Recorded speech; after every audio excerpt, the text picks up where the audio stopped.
quick reading for January the 19th to January the 20th, Sagittarius.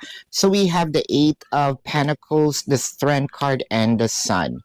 Ito yung days na parang mafe-feel natin na totoong ipinaglalaban itong relationship natin.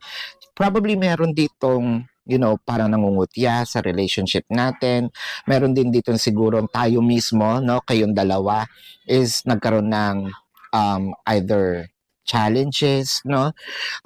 Dito mo mararamdaman na, uy, sandali, gusto pa rin pala ni person ipagpatuloy itong relationship. Gusto niya pa rin palang maging kami pa uli, no? Meron dito din kasing mga siguro may mga family members din na ayaw sa atin. It felt like mas nakikita natin na pinapaboran tayo ngayon ni person para kasing meron ditong ina-uplift niya, no, yung ating relationship at ito'y para ipaglaban sa mga taong ayaw, no, na nakikitang masaya ka or masaya kayong dalawa. It felt like itong pakikipaglaban na niya or pwedeng ikaw rin naman or parehas kayo, no?